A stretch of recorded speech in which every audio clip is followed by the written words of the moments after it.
Bonjour à tous. Aujourd'hui, c'est une belle journée parce que hier, on a eu une super de bonne nouvelle, en tout cas pour la grande majorité des Québécois, aussi une grande majorité de Canadiens. C'est que Justin Trudeau, enfin, a proclamé qu'il démissionnerait.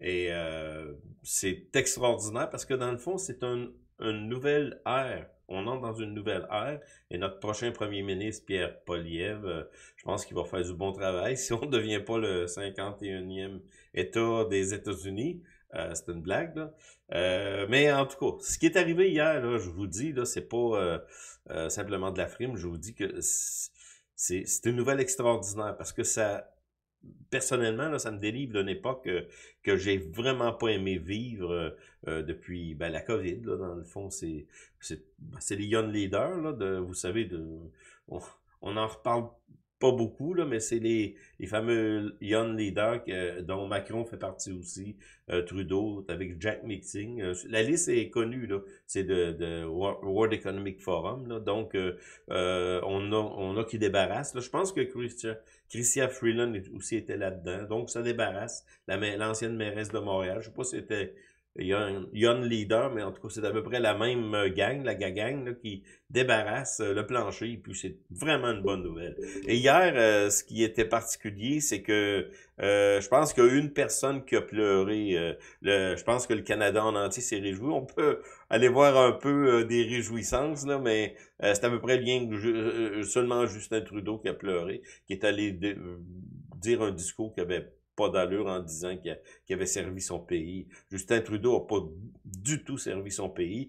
Il s'est il a continué parce qu'il avait commencé avant la COVID, là, mais de détruire économiquement le pays avec des déficits monstres. La dette du Canada, euh, avant que Justin Trudeau soit là, je vous l'avais déjà dit, j'avais entendu ça, de début de la Confédération 1867 jusqu'à la venue de Justin Trudeau de 2015, la dette que tout le Canada avait cumulé, là, ben, Trudeau, lui, a doublé ça, cette dette-là. Donc, Trudeau, c'était le portefeuille ouvert. Chrystia Freeland, pareil. Je pense qu'elle a étudié en littérature. C'est même pas une économiste. Donc, ces personnes-là ont été placées là par des mondialistes et avec l'élection de Trump, tout est en train de basculer, tout est en train de changer. Je vous dis pas qu'on va être dans un monde où tout va être parfait, là. Même avec Poilievre, l'arrivée de Poilievre, il va y avoir beaucoup, beaucoup de choses à réparer. Mais quand même, il faut se réjouir de ça parce que dans le fond, c'est une époque à oublier. Et là, ici, il y a notre logo national que lui aussi, c'est sorti la semaine dernière. Là, il est moins populaire encore que Trudeau. François Legault, premier ministre du Québec, moins populaire que Legault. Ben, lui, c'est un menteur. Il a menti presque sur tout, là. Il avait écrit son livre sur le fleuve Saint-Laurent, là, le Québec, là, le développement du Québec. Il a pas suivi du tout ce qu'il avait écrit. Donc, on se retrouve avec une belle première étape qui est la démission. Ben, ça va se faire quand même. Il a prorogé le Parlement, mais ça va aller en mars, là. C'est sûr qu'il il fait comme Biden, il essaye d'étirer la sauce là, parce qu'il sait que c'est du perdu, c'est fini, c'est perdu. Ce que Biden fait en ce moment, Biden fait, c'est tout simplement d'essayer de détruire le tapis là, qu'on met pour préparer le 20 janvier. Là, ben, il essaye de mettre des bâtons dans les roues au début de la présidence de Trump, mais moi je pense de toute façon que Trump va tout renverser ces décisions-là. Là. Il a pris des décisions dernièrement sur, en tout cas beaucoup de décisions là, pour mettre des entraves sur la guerre en Ukraine. Là, il a réenvoyé 1,5 milliard, peut-être pas envoyé, mais c'est dans son budget. Là. Donc Trump, je pense qu'il va balayer ça du revers de la main, toutes ces décisions qu'il va prendre. Fait ce que Trump va avoir beaucoup de difficultés à faire, c'est de faire des signatures. Probablement son poignet va être abîmé parce qu'il va en faire des signatures. Vous allez voir, ça va être décrété, là. Il va en faire des décrets là, pour justement des choses qu'il a promis, puis je pense qu'il va les faire. C'est son dernier mandat. Qu'il va faire ce qu'il a dit, puis ça va être à suivre en tout cas. Donc le 20 janvier, c'est quelque chose de très, très important. Puis ce que je constate, d'après moi, là, à partir du 20 janvier, là, on va savoir où est-ce que, je parle simplement du marché, de l'économie, où est-ce que ça va s'en aller. parce que jusqu'à là, probablement, on va monter, parce que janvier, en tout cas, c'est parti pour ça, là. On dit monter, on va attendre, là, mais à partir du 20 janvier, d'après moi, si Trump tient ses promesses, qu'il a dit baisser les impôts des entreprises, il avait déjà commencé. Ça se fera pas les 2, 3 premiers jours de son mandat, mais je pense qu'il va aller vite quand même. Il l'a dit, là, il a hâte, ben, il a plus que hâte, là, il a dit à la Chambre là, de pouvoir accélérer le processus pour pouvoir commencer à signer des décrets. Donc, on va voir ça. Et ben, je voudrais revenir tout simplement en début. Ben, c'est ça. On va. Je pense que je vais mettre mon écran en gros pour que vous puissiez suivre avec moi comme ça. Trump réagit à la démission de Trudeau. De nombreuses personnes au Canada adorent être le 51e État. Mais ce qui était commencé comme une blague à cause de la faiblesse de notre premier ministre, parce que dans le fond, c'est pour ça que Trump l'avait dans sa main, là, Trudeau, qui s'est invité lui-même à Maya-Largo. Qu'il l'a rencontré, il a fait cette fameuse blague-là, là, on va tout régler, que vous devinez. Trump a dit à Trudeau que tu deviennes voyons, le gouverneur du Canada. C'était une blague, mais c'était une blague, pas si drôle que ça, parce qu'il savait qu'il avait affaire à un premier ministre très, très faible qui était en fin de mandat, là, puis il s'en allait. Donc, Trump a fait ça en plaisanterie, mais c'est devenu quelque chose de plus qu'une plaisanterie. Là. Ça se parle beaucoup, beaucoup au Canada, et c'est à cause de Justin Trudeau qui a vraiment détruit le Canada. Donc, aller dire dans son petit discours d'hier qu'il avait, dans le fond, servi son pays. Il l'a pas servi. Il s'est servi lui-même parce que sa fortune est passée, comme je vous avais déjà dit, de 1,5-2 millions de dollars à 300 millions de dollars. Puis ça, vous allez me dire que d'où est-ce que cette information-là est prise? Ben, il y a des fuites. Faudrait que j'aille les sources, mais en tout cas, il y a des fuites qui sont sorties qui auraient une fortune de 300 millions. Puis ça, faites des recherches sur Internet, c'est difficile à trouver. Mais en tout cas, bon, on le voit ici, le pleurnichard, là, qui est allé pleurer, puis toute cette petite face qui a l'air fière d'avoir fait ce qu'il a accompli. À part de la légalisation de la marijuana, il n'a pas fait grand-chose. Puis je peux dire que dans le fond, la fin de la légalisation de la marijuana, c'est tout simplement parce que on arrêtait des personnes qui étaient en possession de potes, là. Bon, c'est pas mauvais, là, mais le reste, là, il a mis le Canada dans le tout. C'est tout ce qu'il a fait. Donc, c'est un peu ça. J'ai mis quelques articles, là. J'ai aussi écrit, avec l'aide de l'IA, là, sur sa démission. C'est arrivé quand même assez vite. C'est arrivé... ça, c'était le 6 le matin, pourrait tomber en janvier, à la reprise. Ça, c'est le matin que j'ai écrit ça. Ensuite, quand il a annoncé sa démission, puis celle-là, la dernière article, il y a beaucoup, beaucoup de Canadiens maintenant, de la plaisanterie de Donald Trump, ben, il voudrait devenir des citoyens américains. On en est rendu là.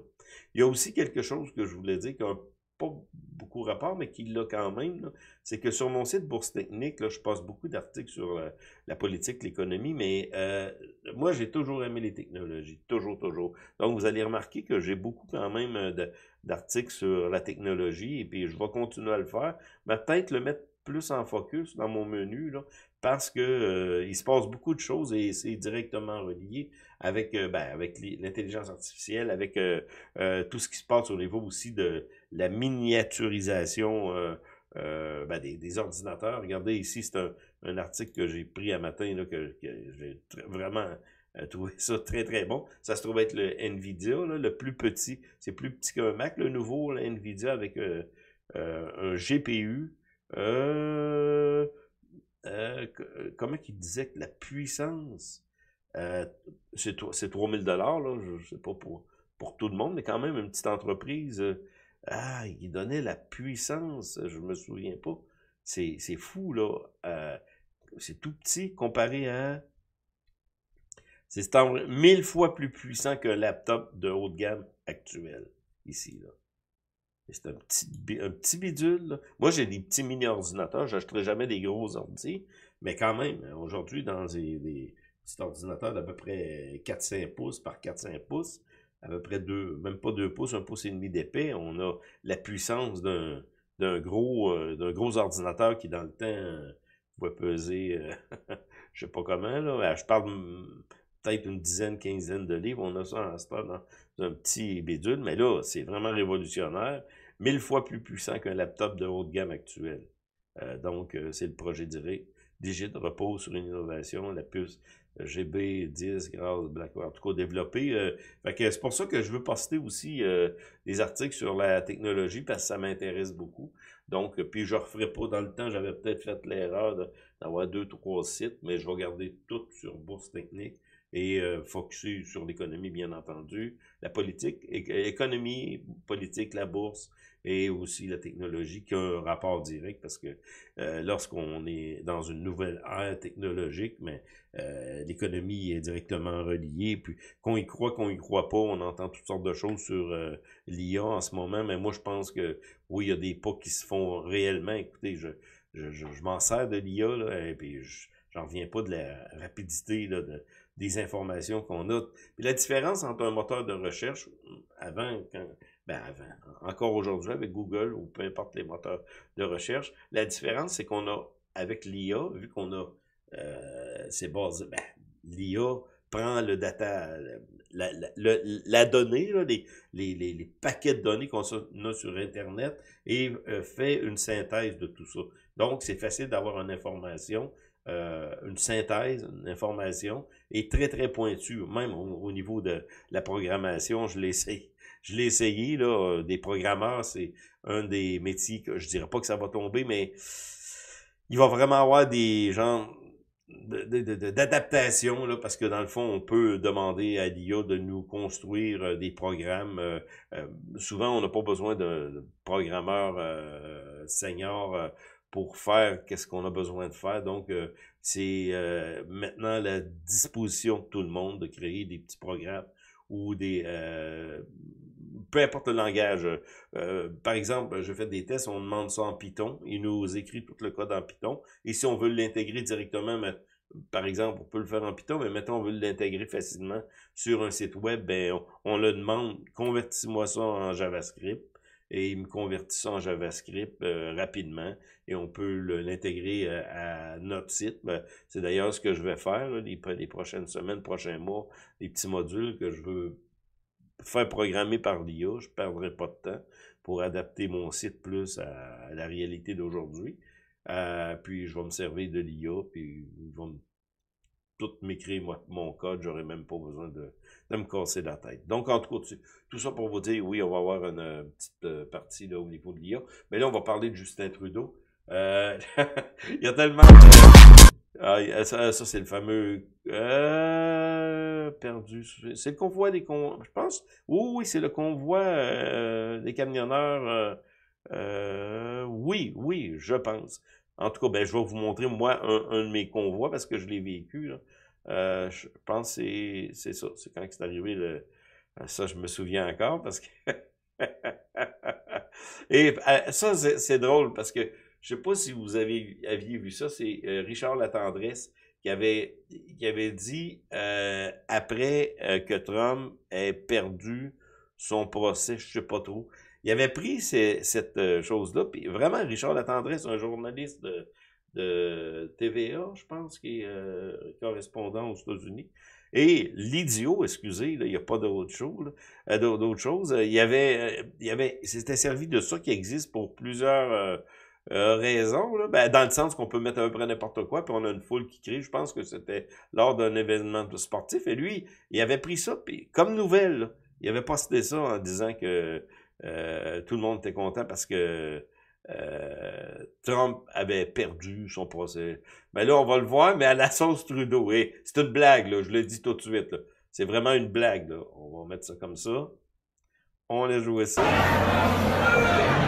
Intend to resign as party leader, as prime minister.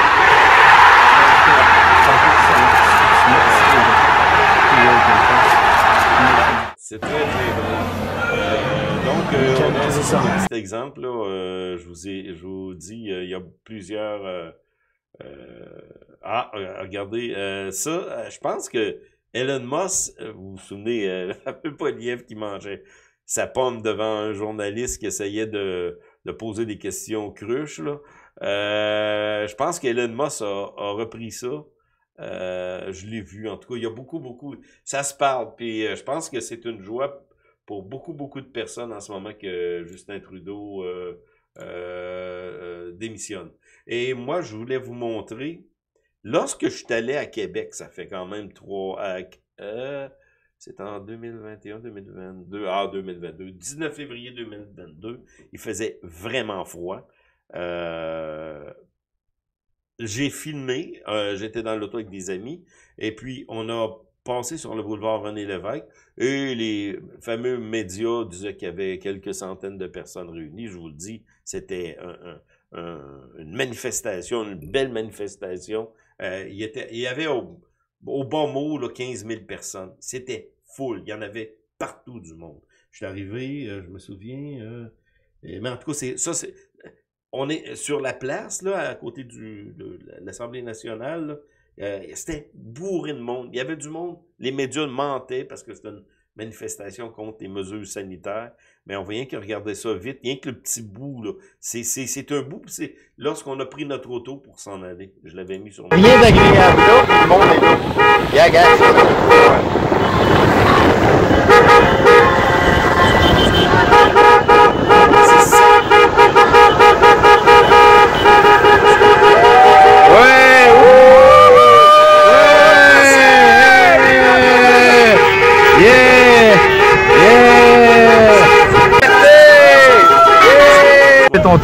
attends, je viens de...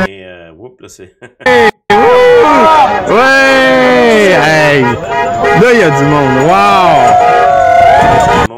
Ça, c'est même pas la foule que j'ai sur le boulevard René Lévesque. Du coup...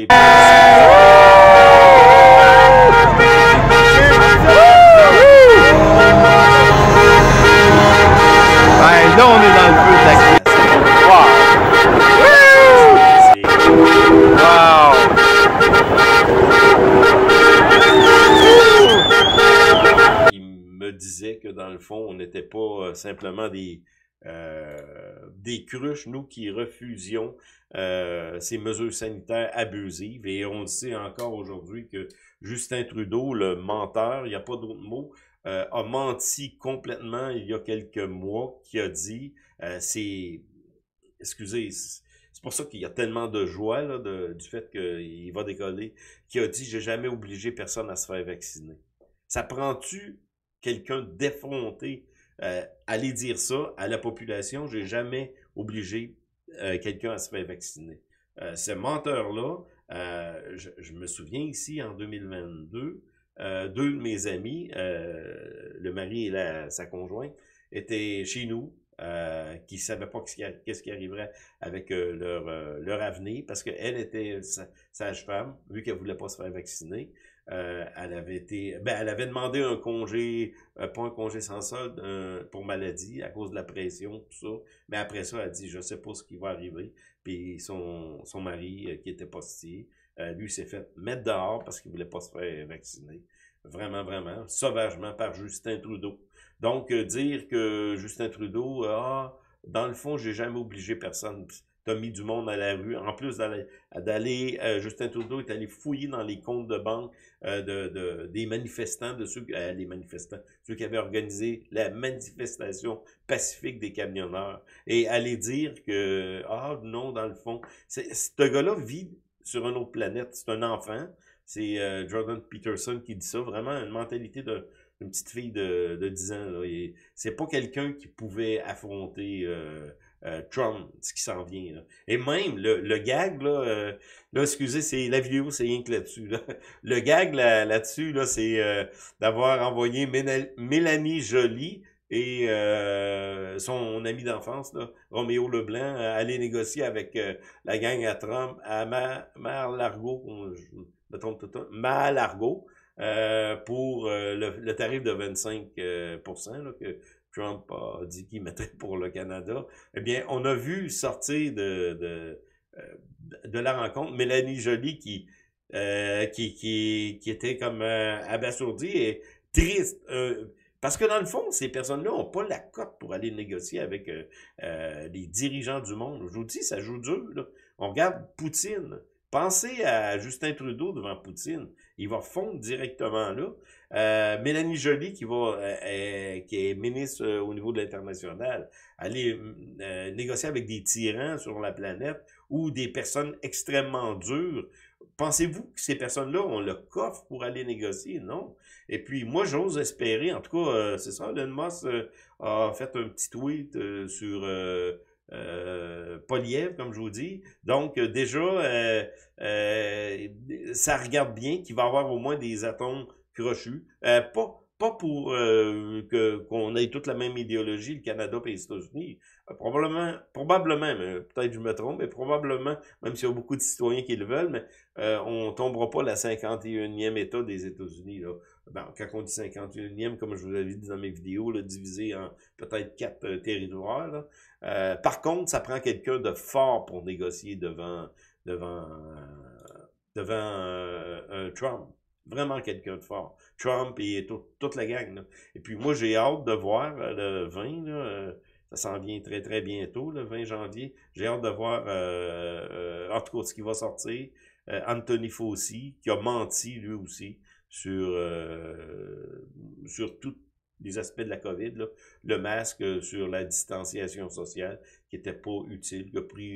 Il a dit, moi j'ai inventé ça, là, c'est 2 mètres, là. Pourquoi? Ils ont demandé pourquoi. Ah, il dit, moi je pensais que c'était pas pire, là. Mais en tout cas, c'est ça. Je suis content des événements qui arrivent. Puis je veux pas comme non plus tomber dans l'autre bord, là, dire que tout va se replacer. Ça va prendre du temps avant qu'on se replace de tout ça. Et là, il y a François Legault, le jour qui va décoller. Je pense que je vais faire un immense party. Là. Mais c'est déjà un début là, c'est une bonne nouvelle pour 2025. Ça commence bien, en tout cas, au niveau du Canada.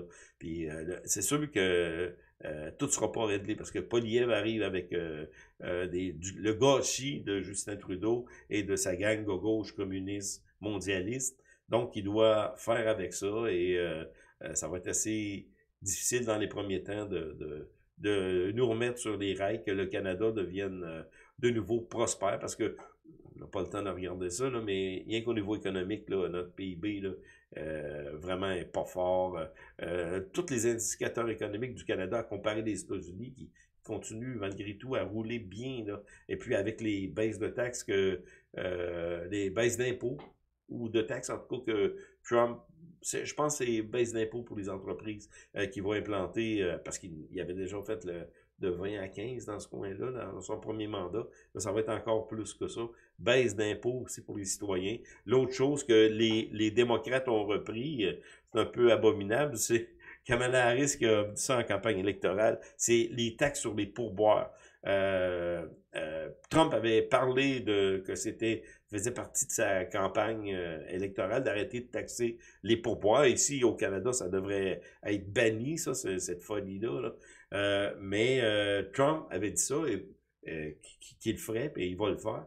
Puis Kamala Harris, elle avait repris l'idée, parce que les pourboires sont imposés, là, sont taxés, imposés.